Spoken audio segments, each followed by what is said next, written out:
No niin, ja jatko-osa kivikarhun keväthuolto.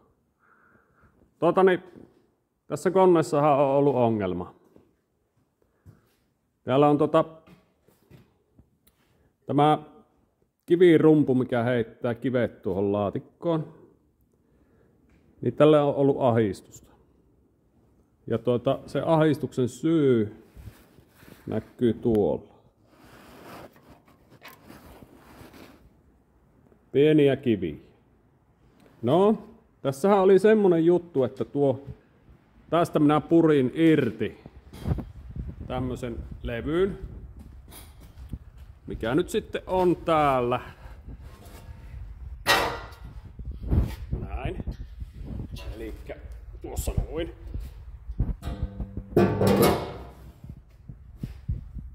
Tuolla tavalla. Mutta kun tämä levy on vääntynyt, sillä lailla tuolta allalta vääntynyt, niin sinne on mahtunut ne pienet kivet semmoiseen taskuun, mutta ne ei ole mahtunut pois. Eli nyt olisi sitten homma semmonen, että tää levy tarttis oikkoa. Sillä tavalla oikkoa, että tuosta häviäisi se kupru pois kokonaan. Silloin ne ei mahu ne pienet kivet sinne menemään ja muutenkin säätää tuo sivulevy sillä tavalla, että sinne rummun väliin ei mahu menemään ylimääräisiä kiviä. Täytyy nyt katsoa, että onnistuisiko se tuolla prässillä oikkoon vai pitääkö ottaa lekakauniiseen kouraan ja ruveta paukuttamaan tuo sivulevy suoraksi. Mutta on vähän kameralla hankala nähdä, mutta on se ihan selvästi vääntynyt tuo, että ei se ole viiva suora. Mutta se pitää nyt laittaa kuntoon, koska kun menee tämä rumpun levy ja tämän seinän väliin kiviä, niin se rupeaa pitämään aivan kauheita mekkalataa ja sitten joskus on tullut ihan jumitilanteita, että on mennyt jummiin tuo rumpu sen takia, kun ne kivet on kiilautunut tuonne väliin. Se kun näkee, että se on hangannut tänne, niin siihen tehdään nyt sitten semmonen muutos, että ne kivet ei sinne mahu menemään. Tuokin on ehkä tuo sivuseinä, onko se ihan pikkusen, tuohon on niinku kulunut semmonen kolo, eli siellä on jossain vaiheessa varmaan kivi käynyt tuolla välissä. Mutta se pitää nyt tosiaan niin oikkoa tuo levy ja pultata. Se oli sitten vielä nuo kiinnityspultit, niin oli niin ruosteiset, että osa katkesi niistä poikki, kun yritin. Ihan väkisellä piti vääntää, niin ruuvit katkesi poikki ja pitää laittaa uudet nuo kiinnityspultit nyt sitten tuohon. Ja se on nimenomaan ollut aina tämä oikein, tämä hihnapyörän puoleinen puoli tuossa. Sen verran mä siihen laittelin, että uudet nuo remmit, siinä on nyt Kivipeka uudet remmit, entiset oli niin kulunneet. Ne olisi siihen laitettu. Nyt kun mä laitan tuon sivuseinän, rasvaukset alkaa olla rasvattu.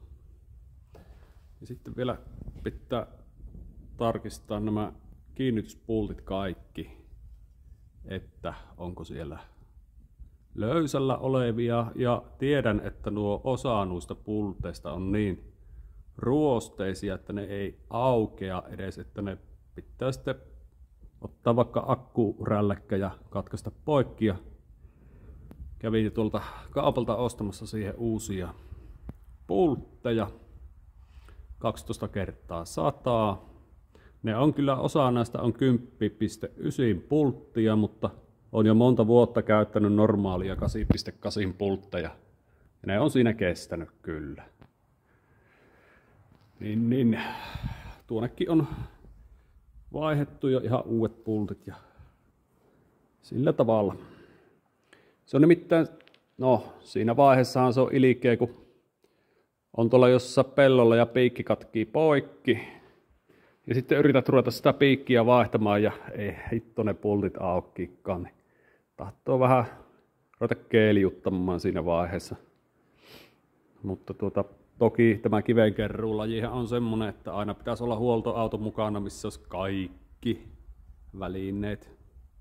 Mutta eipähän siinä sitten, kun tullaan niitä hankaluuksia tuolla kivipellolla tai kivenkeruu hommassa ylipäätään, niin se on sitten välillä käytävä varikolla, tultava pajalle ja korjattava. Mutta toivotaan, että näitä pajakäyntiä ei kevät aikaan tuossa tulisi. Että nyt kun laitellaan, niin pärjättäisiin sitten kohtuudella tulla pellolla.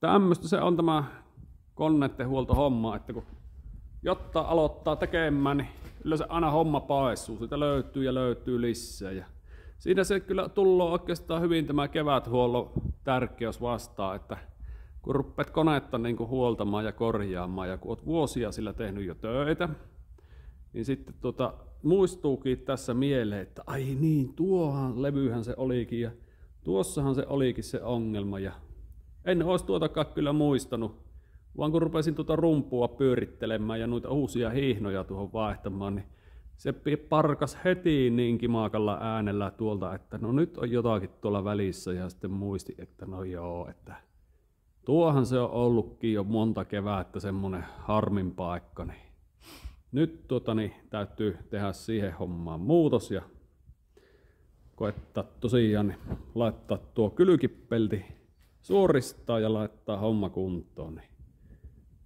Niin, jospa se sitten se kitinän vaiva olisi vähempänä, kun ei sopisi niitä kiviä tuonne menemään. Joo, semmosia tämmösiä touhuja, eli niin sanotusti väliaikatietoja tässä. No niin, eikä siinä, niin jatketaan harjoituksia ja sen minä nyt voin luvata, että kohan se tuo kivenkeruu aika tuossa pihapellolla alkaa, niin laitetaan sitten kamerat tuohon pellon reunaan, niin pääsee sitten kahtomaan, miten se kivenkeruu sujuu. Ja voihan sen tietysti laittaa tuonne traktoriinkin kameran, niin näkeepi siitä sitten. Semmosia, mutta se on nyt jatkettava näitä huoltohommia. Moro!